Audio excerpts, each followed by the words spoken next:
다니엘 청년부 공동체 두날개셀 이효정 자매입니다.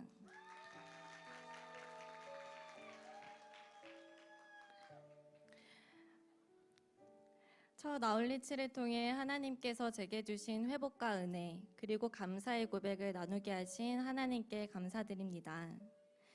저는 모태신앙으로 태어나 신앙을 시작했습니다. 초등학교 저학년 때 어머니께서 하나님의 부르심을 받아 목회 사역을 시작하셨고, 저는 어머니의 개척교회에서 자라며 신앙생활을 이어왔습니다. 교회는 네 자매를 포함한 10명 남짓의 가족 같은 공동체였습니다.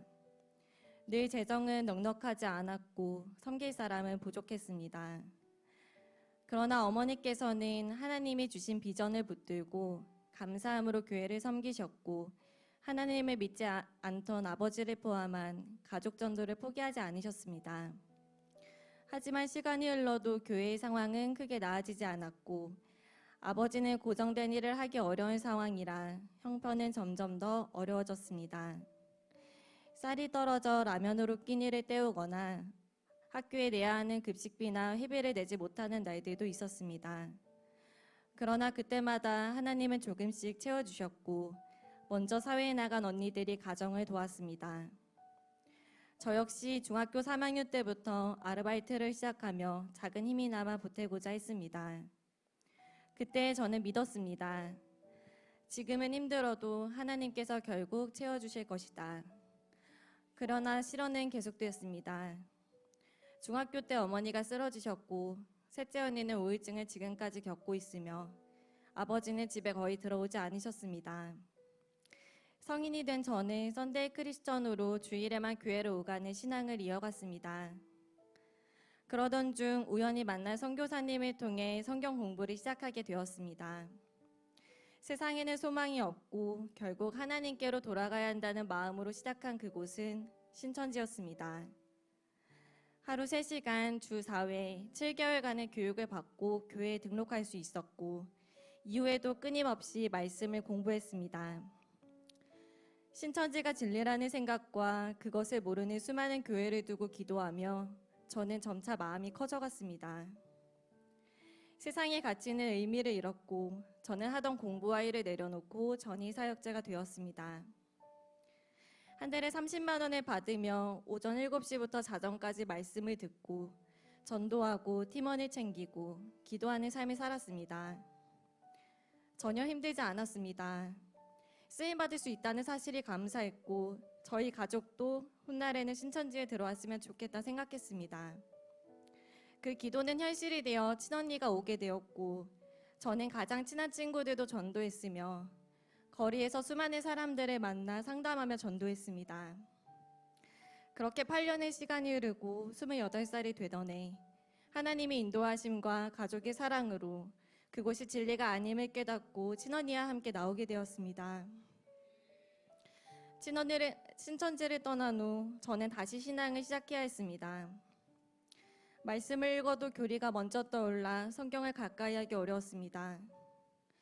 저는 하나님께 물었습니다. 하나님, 저는 하나님을 믿고 저희 집도 하나님을 믿는데 하루하루가 너무 힘이 듭니다. 가난과 아픔과 신앙의 좌절이 끊이지 않습니다. 하나님, 왜 저를 그곳에 가게 하셨습니까? 하나님께서는 제게 계획이 있다고 말씀하셨지만 제 마음이 완전히 받아들이기까지는 시간이 필요했습니다. 그리고 다시 개척교회에서 신앙을 이어갔습니다. 가정을 돌보기 위해 사회생활을 시작했고, 점점 세상의 가치에 마음을 두며 영혼을 향한 사랑을 식어갔습니다. 그런 저를 하나님께서는 이번 겨울 필리핀 아울리치로 부르셨습니다. 아울리치 출국 직전까지도 사단의 방해는 거셌습니다.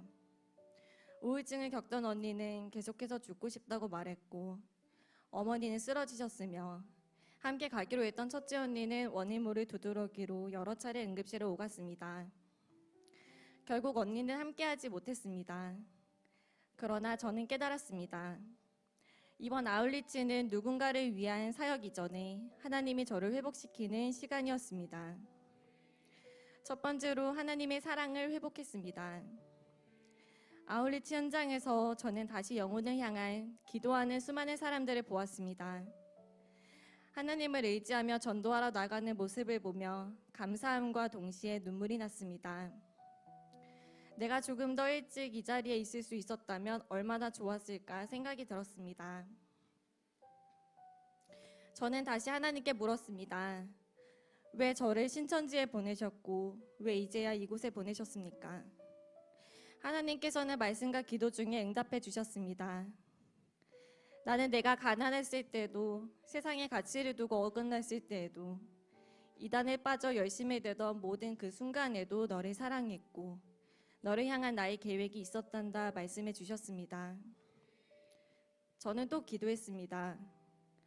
하나님, 이 자리에 있는 것이 너무 감사하지만 오늘도 신천지에서 열심히 신앙하고 있을 성도님들과 저희 친구들이 떠올라 너무나도 마음이 아픕니다. 제가 전도한 사람들이 저 때문에 하나님과 멀어지는 것 같아 두렵습니다. 하나님께서는 즉각 응답하셨습니다. 너와 마찬가지로 신천지에 있는 그들도 또 필리핀에 있는 사람들도 모두 동일하게 사랑하신다고 말씀해 주셨습니다. 그 순간 제 안의 죄책감이 무너졌습니다. 그들은 제게도 소중하지만 하나님께도 더 소중한 자녀임을 알게 하셨습니다. 두 번째로 하나님은 제게 다시 영혼을 사랑하는 마음과 복음을 전하는 기쁨을 허락하셨습니다. 하나님께서는 이전의 시간들을 통해 오늘의 나를 다시금 사용하고 계셨습니다. 매일같이 하던 노방전도와 수많은 거절에 대한 경험들은 필리핀 땅에서 다시 사용되고 있었습니다. 낯선 땅, 낯선 사람, 어려운 언어, 무더운 날씨 속에서도 몸과 마음이 힘들지 않았습니다. 이제는 거짓이 아닌 진리 안에서 복음을 전할 수 있다는 사실이 더욱 감사했습니다. 선교를 하며 프리이아라는 6살 여자애를 만났습니다. 콩팥암이 4기 있고 이미 전이가 된 상태였습니다. 하나님께서는 그 아이에게 복음을 전하게 하셨고 팀원들과 함께 통성으로 기도하는 시간을 허락하셨습니다. 눈물이 멈추지 않았습니다. 그것은 연민의 눈물이 아니었습니다. 그 아이를 향한 하나님의 사랑이 느껴졌고 또 구원하심을 믿었고 그 과정에 제가 쓰임을 받을 수 있어서 참 감사했습니다. 날 때부터 소경되었던 자가 고침을 받아 하나님의 영광을 나타냈듯이 저는 그 아이를 통해 하나님의 역사하심을 보았습니다. 그 순간 깨달았습니다. 하나님은 저의 가난했던 시간도 방황했던 시간도 잘못된 길에 있었던 모든 시간까지도 사용하셔서 결국 복음의 도구로 빚어가고 계셨다는 것을. 때로는 주일 성소가 어려울 때도 있었습니다. 선교를 망설이던 시간도 있었습니다.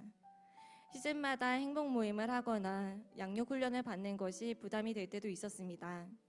하지만 이제 압니다.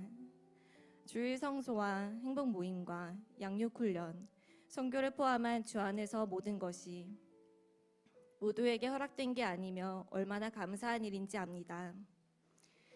하나님을 사랑하는 자, 곧 그의 뜻대로 부르심을 입은 자들에게는 모든 것이 협력하여 선을 이루느니라. 로마서 8장 28절 말씀. 아멘. 사단에게 지고 싶은 마음이 없습니다. 앞으로도 더 많이 전하고 느낀 바를 나누겠습니다. 부족하지만 하나님께 쓰임받는 삶을 살아보겠습니다. 그리고 우리 큰수원 맑은샘 교회 모두와 두날개 교회 모두, 더 나아가 많은 교회가 함께 하나님의 일을 함께하기를 소망합니다. 이렇게 매 시즌마다 행복 모임을 열고 양육 훈련을 통해 성장하여 선교를 할 수 있는 환경을 만들어 주시고 먼저 띄워주시는 담임 목사님과 선교의 기회를 주시고 보내는 선교사와 나가는 선교사로 섬겨주시는 우리 교회에 감사드립니다. 선교는 순종입니다. 마지막으로 오늘도 내일도 여전히 저를 사랑하시고 제 발걸음을 인도해 주시는 하나님께 모든 영광을 올려드립니다.